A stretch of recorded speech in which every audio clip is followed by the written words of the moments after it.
చైనాకు Bharat big shock ఇచ్చింది. Steel ఉత్పత్తుల దిగుమతులపైన 12% టారిఫ్ విధించింది భారత్. చైనా చీప్ ప్రోడక్ట్లకి అడ్డుకట్ట వేసేలా ఈ నిర్ణయం తీసుకున్నట్టు అర్థమవుతోంది. అయితే ప్రపంచంలో అతిపెద్ద ఉక్కు ఉత్పత్తుల దేశాల్లో చైనా మొదటి స్థానంలో ఉంటే రెండవ స్థానంలో భారత్ ఉంది. అయితే లో క్వాలిటీ లో ప్రైస్తో భారత్కు చైనా నుంచి చాలా పెద్ద మొత్తంలో స్టీల్ దిగుమతి అవుతోంది. అయితే చైనా స్టీల్తో భారత్లో ఉన్నటువంటి పరిశ్రమలకు కూడా చాలా తీవ్రమైన నష్టం కూడా వాటిల్లుతోంది. దీంతో 3 ఏళ్ల పాటుగా చైనా స్టీల్ ఉత్పత్తులపైన భారత్ ఈ టారిఫ్ విధించింది. మొదటి సంవత్సరం 12%, రెండవ సంవత్సరం 11.5%, ఇక మూడవ సంవత్సరం 11%గా సుంకాలను విధిస్తూ నిర్ణయం తీసుకుంది.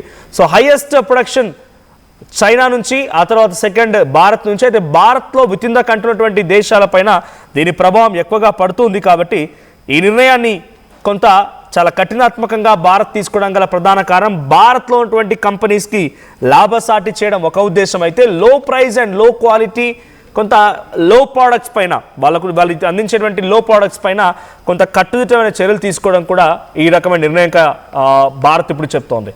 సో 11% చివరి సంవత్సరం, తర్వాత రెండవ సంవత్సరం 11.5, అంటే ప్రస్తుతం 12%. దానికి సంబంధించి ఒక గెజెట్ కూడా విడుదల చేసింది భారత ప్రభుత్వం. The ministry has repeatedly said it does not want the domestic steel industry to face injury due to cheap imports and substandard products. So దీని ద్వారా చీప్ ఇంపోర్ట్స్ అంటే వాళ్ళ దగ్గర నుంచి చీప్ క్వాలిటీగా at the same time substandard అంటే ఒక రకంగా మీకు అర్థమయ్యే భాషలో చెప్పాలంటే అరేక్ మాల్. సో లో క్వాలిటీ అండ్ చీప్ సబ్స్టాండర్డ్ ప్రోడక్ట్స్ని అడ్డుకట్ట వేయడమే దీని ముఖ్య ఉద్దేశమని మినిస్ట్రీ చెప్తోంది.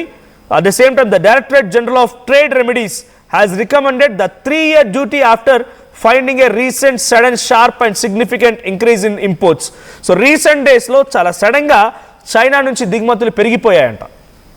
చైనా నుంచి ఈ స్థాయిలో దిగుమతులు పెరిగిపోయాయి అని అంటే ఆ స్థాయిలో దిగుమతులు పెరిగిపోయిన తర్వాత లోకల్గా ఇండియాలో ఉన్నటువంటి కంపెనీస్ పైన చాలా పెను ప్రభావం పడే అవకాశం ఉంది. కాబట్టి వాటిపై టారిఫ్లు పెంచితే, అఫ్కోర్స్ వన్స్ టారిఫ్లు పెంచారంటే దీని ద్వారా ఎటువంటి పరిణామాలు చోటు చేసుకుంటారని మీకు అందరికీ తెలిసిందే. సో టారిఫ్ పెంచడం మూలంగా ప్రైస్ పెరిగిద్ది. సో గతంలో వాళ్ళు అక్కడి నుంచి చీప్గా కొనుగోలు చేసినా ఇక టారిఫ్ కట్టాల్సి ఉంటుంది. కాబట్టి ఆ ప్రోడక్ట్స్ పైన ప్రైస్ ఆటోమేటిక్గా అక్కడ ప్రొడక్షన్ కంపెనీలు పెంచుతాయి. ఆ ప్రైస్కి కొనే కంటే కూడా మన ఇండియన్ ప్రోడక్ట్స్ కొనడం కోసమే ఆసక్తి చూపే అవకాశం కూడా ఉంది. కాబట్టి ఆ ప్రైస్ పెరగడం, ఆ యొక్క సప్లై తగ్గడం, ఆ డిమాండ్ తగ్గడం, ఆ తర్వాత వేరే ప్రోడక్ట్స్కి వాళ్ళు జంప్ అవ్వడం. సో దీనిపై కూడా director general of trade remedies ఒక సజెషన్ ఇచ్చిందంట. 3 సంవత్సరాల పాటుగా టారిఫ్ని విధి విధానాలని రూపొందించి ఇలా పెంచండి టారిఫ్స్ని. సో ఫస్ట్ సారి 11, second year 11.5 and third year 12 ఈ రకమైనటువంటి పర్సంటేజ్ని పెంచడానికి చాలా అద్భుతమైన నిర్ణయాన్ని తీసుకున్నామన్నట్టుగా భారత ట్రేడ్ మినిస్ట్రీ చెప్తోంది. సో మరోవైపుగా threatening to cause serious injury వాళ్ళు ఏం చెప్తున్నారు, ఈ రకమైన ఇంపోర్ట్స్ని పంపిస్తూనే మన భారతదేశానికి ఇంపోర్ట్ చేస్తూనే వాళ్ళు ఏం చెప్తున్నారంటే ఇది స్థానికంగా ఉండేటువంటి వాటిపైన చాలా పెను ప్రభావం చూపించబోతోంది. మేము సప్లై చేస్తోంది గుడ్ క్వాలిటీ, ఇండియాలో గుడ్ క్వాలిటీ లేదు అని చెప్పి ఇంటర్నేషనల్ లెవెల్ ఎక్స్పోజ్ చేసే ప్రయత్నం చేస్తున్నారంట. సో ఇన్ ఏప్రిల్ ఆఫ్ 2025లో ఒక ఇన్సిడెంట్ సంబంధించి the Indian government impose 12% temporary tariff for 200 days. 2025 April నెలలో 200% అంటే 200 రోజుల పాటుగా 12% టారిఫ్ విధించిందంట. అది ఆల్రెడీ ఎక్స్పైర్ అయిపోయింది, నవంబర్ కల్లా ఎక్స్పైర్ అయిపోయింది. ఇప్పుడు మళ్ళీ దాన్ని కంటిన్యూ చేయడం కోసం 3 years పాటుగా ఒక డెసిషన్ తీసుకుంది. Indian stainless steel development association had flag the issue earlier. ఇటువంటి ఇష్యూని గతంలోనే లేవనెత్తింది. అయితే in August 2025 it filed a petition with the director general of trade remedies. So గతంలో పలుసార్లు పిటిషన్లు దాఖలయ్యాయి, దీనిపైన చర్చలు జరిగాయి. పలు కంపెనీలు, ఇండియాకు సంబంధించిన కంపెనీలు కూడా ఫిర్యాదులు అందించాయి, పిటిషన్ దాఖలు చేసేవన్నీ జరుగుతూ ఉన్న సిచ్యువేషన్లో India's move comes amid global trade fiction over Chinese steel exports triggered in part by US president Donald Trump's decision to import tariffs on steel. So దీన్ని ఒక ఇనిషియేటివ్ స్టెప్ ఇండియా ఒక రకంగా అమెరికా నుంచి ఒక ఉదాహరణ తీసుకుంది. సో ఎక్కడైతే తమ లోకల్ కంపెనీస్ ఇబ్బందులు పడుతున్నాయని దేశ విదేశాల్లో వచ్చేటువంటి ప్రోడక్ట్స్ పైన టారిఫ్లు విధించాడో అదే మాదిరిగా మనం చేస్తే బాగుంటుంది. ఇక్కడ లోకల్ ప్రోడక్ట్స్ పైన డిమాండ్ పెరుగుతుంది, లోకల్ ప్రోడక్ట్స్ని ఎక్కువగా పబ్లిక్ అడాప్ట్ చేసుకుంటారని ఒక ఆలోచనతో అమెరికాని ఒక ఉదాహరణగా తీసుకున్నామన్నట్టుగా మినిస్ట్రీ ఆఫ్ ట్రేడ్ చెప్తోందట. The US measures have redirected Chinese shipments to other markets, promoting several countries to tighten trade defenses.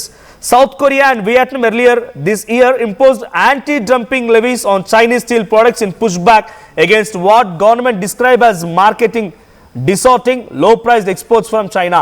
So ఇదే మాదిరిగా వివిధ దేశాలు వియత్నాం, సౌత్ కొరియా ఆ దేశాలు కూడా చైనా నుంచి వచ్చేటువంటి స్టీల్ ప్రోడక్ట్స్ పైన కొంత టారిఫ్ని పెంచేశాయంట.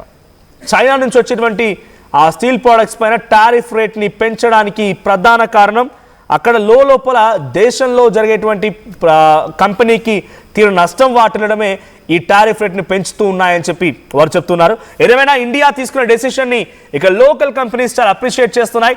You should also have to support. మనం చేసేటువంటి కన్జ్యూమింగ్లో ఎక్కువగా చైనా ప్రోడక్ట్స్, స్టీల్ ప్రోడక్ట్స్ కనుక ఉంటే వాటి పట్ల చైనా కంపెనీలు లాభపడుతున్నాయి, చైనా దేశం లాభపడుతుంది. కానీ ఏ మాత్రం కూడా భారతదేశానికి ఒక ఇంత లాభం కూడా లేదు, తీవ్రంగా నష్టపోతోంది. సో దీన్ని అరికట్టాలంటే ఇండియన్ గవర్నమెంట్కి డెఫినెట్గా అందరూ సపోర్ట్ చేయాల్సిందే. సో వాళ్ళ మెయిన్ కాజ్ అర్థం చేసుకోండి, ఇండియన్ కంపెనీస్కి కొంత అవకాశం ఇస్తూ ఇండియన్ కంపెనీస్ని అభివృద్ధి పరంగా తీసుకెళ్ళడం కోసమే ఈ ముఖ్య ఉద్దేశం. చూద్దాం మరి దీనిపై ఎటువంటి రెస్పాన్స్ వస్తాయి, దీనిపై ఇంకా ఎటువంటి ఫ్లక్చుయేషన్స్ ఉంటాయి, ఇంకా దీనిపైన పబ్లిక్ రియాక్షన్ ఏంటనేది. సో చైనా ప్రోడక్ట్స్ పైన సుంకాలు పెంచడం మీరు ఎలా చూస్తారో కామెంట్ చేయండి.